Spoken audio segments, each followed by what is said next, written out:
जय हिंद। बहुत बहुत स्वागत है दोस्तों आप सभी का। आज की बड़ी खबरें आप लोगों के लिए लेकर हाजिर है। दोस्तों छोटी सी रिक्वेस्ट है कि आप नए हैं चैनल पे तो चैनल को सब्सक्राइब कीजिएगा, जिससे कि बड़ी खबरें आप तक पहले पहुंचे। दोस्तों आप लोगों से एक और रिक्वेस्ट है कि वीडियो अच्छा लगे तो एक लाइक जरूर कीजिएगा। दिल्ली हाई कोर्ट के जज यहां पर बुरा फंस चुके। सीजीआई खन्ना एक्शन में दिल्ली हाई कोर्ट के जज के घर लगी आग से खुला बड़ा राज। कमरे में मिला करोड़ों का कैश। सीजीआई ने तुरंत लिया है सख्त फैसला। सबसे अहम खबर आ रही है न्याय व्यवस्था को लेकर। यहां पर दोस्तों सवाल उठने लगे क्योंकि दिल्ली हाईकोर्ट के एक जज के आवासीय बंगले में आग लगने से बड़ा खुलासा हो गया। इस घटना ने न्यायिक गलियारों में हड़कंप मचाया। मामला इतना गंभीर हो गया कि सीजीआई खन्ना के नेतृत्व वाले कॉलेजियम के उन्हें तत्काल स्थानांतरित करने का फैसला लेना पड़ा। दोस्तों एक रिपोर्ट के अनुसार जब आग लगी उस समय न्यायमूर्ति वर्मा शहर से बाहर थे। उनके परिवार के सदस्यों ने फायर ब्रिगेड और पुलिस को सूचना दी। दमकल कर्मियों ने आग बुझाने के दौरान एक कमरे में भारी मात्रा में नकदी बरामद की, जिसके बाद इस मामले की आधिकारिक एंट्री दर्ज की गई। दोस्तों देख सकते हैं भारी मात्रा में नगद राशि बरामद हुई है और यहाँ पर इस घटना ने सुप्रीम कोर्ट के कॉलेजियम को भी तत्काल कदम उठाने पर मजबूर कर दिया। जज को दूसरे हाई कोर्ट में ट्रांसफर किया गया। देख सकते हैं यह है न्यायिक व्यवस्था का हाल। जज के पास करोड़ों का कैश कहां से आया, ये सवाल उठ रहा है। मामला दोस्तों अब तूल पकड़ता जा रहा है। न्यायिक व्यवस्था पर सवाल उठ रहा है। अब यहाँ पर सांसदों ने बड़ा एक्शन ले लिया है। दिल्ली हाई कोर्ट जज के घर नोटों का ढेर मिलने पर राज्यसभा में बवाल हो गया। 55 सांसदों ने पत्र लिखकर कर दी बड़ी डिमांड। दिल्ली हाई कोर्ट के घर जज के घर मिले नोटों का ढेर का मुद्दा अब यहाँ पे संसद में भी सुनाई दिया। दोस्तों इस मामले को उठाया गया है कांग्रेस सांसद जयराम रमेश द्वारा और सभापति से कहा कि 55 सदस्यों ने आपको पत्र लिखकर यह मांग की केंद्र सरकार न्यायपालिका की यहाँ पे जवाबदेही बढ़ाने के लिए जरूरी कदम उठाए। दोस्तों जज यशवंत वर्मा के सरकारी बंगले में आग लग गई थी। उसी मामले को लेकर सदन में हंगामा देखा गया है। इस मामले को लेकर दोस्तों अब 55 सांसदों ने मोर्चा खोल दिया है और यहाँ पर जजों की जवाबदेही तय करने के लिए नए नियम कानून बनाने की मांग की जा रही है।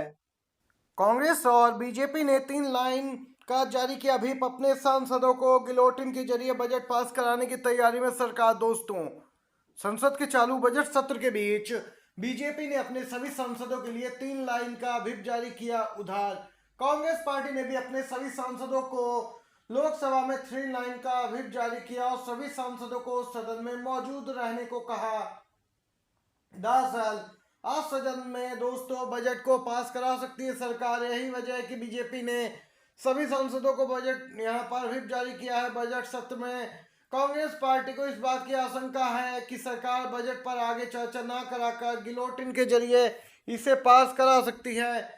कांग्रेस के कुछ सांसदों ने कहा था कि सरकार चर्चा से भाग रही है।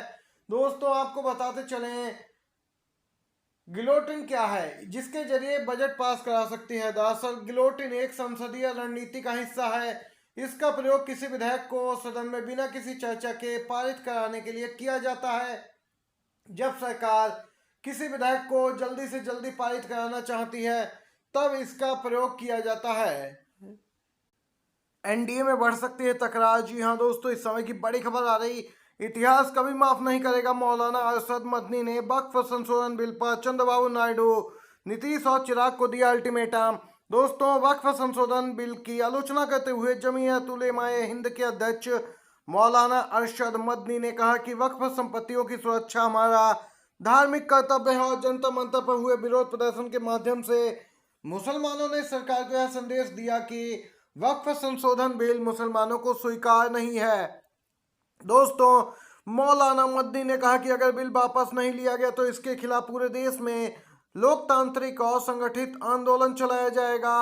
सीधे तौर पर उन्होंने कहा कि वक्फ संपत्तियों पर कब्जा करना चाहती है सरकार। दोस्तों उन्होंने निशाना साधा है चंद्रबाबू नायडू, नीतीश कुमार, चिराग पासवान पर। टीडीपी, जेडीयू और एलजेपी के बारे में कहा कि सरकार में शामिल खुद को धर्मनिरपेक्ष कहने वाली पार्टियों को जिनकी जीत में मुसलमानों का योगदान होता है उनको आगाह किया जाता है कि वे इस असंवैधानिक और अलोकतांत्रिक बिल को संसद में पास ना होने दे, अन्यथा इतिहास उन्हें माफ नहीं करेगा। कभी भी सीधे तौर पर दोस्तों एक बड़ा मुस्लिम समुदाय इनका वोट बैंक है, जिसके बलबूते टीडीपी, जेडीयू और एलजेपी चुनाव जीतती है। अब ये यहाँ पर देख सकते हैं एनडीए में किसी भी समय बड़ा उलटफेर देखने को मिल सकता है। पीएम मोदी की विदेश यात्राओं को लेकर हमेशा से ही सवाल उठते रहे हैं कि आखिर देश को इससे क्या फायदा हुआ। इसको लेकर कभी कोई प्रेस कॉन्फ्रेंस नहीं की गई, लेकिन दोस्तों हालिया एक रिपोर्ट आई जिसने बड़ा खुलासा किया। जिस रिपोर्ट के अनुसार पीएम मोदी की विदेश यात्राओं का खर्चा बताया गया है, कितनी यात्राएं हुई।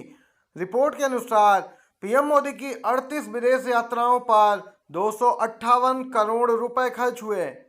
जी हां दोस्तों, रिपोर्ट में लिखा गया कि सिर्फ 258 करोड़ रुपए ये 38 विदेश यात्राएं की गई हैं, जो कि पिछले 32 महीने में संपन्न हुई हैं। कई बार बीजेपी के नेता, यहां तक कि गृह मंत्री भी कह चुके हैं कि पीएम मोदी जब विदेश जाते हैं तो 5 स्टार होटल में नहीं रुकते हैं। दोस्तों देख सकते हैं रिपोर्ट के अनुसार 38 विदेश यात्राओं पर 258 करोड़ रुपए का खर्च आया, लेकिन देश को इससे क्या फायदा हुआ ये आज तक नहीं बताया गया देश को। दोस्तों उत्तर प्रदेश में होने वाले 2027 के विधानसभा चुनाव से पहले कांग्रेस पार्टी ने अपनी टीम तैयार कर ली है।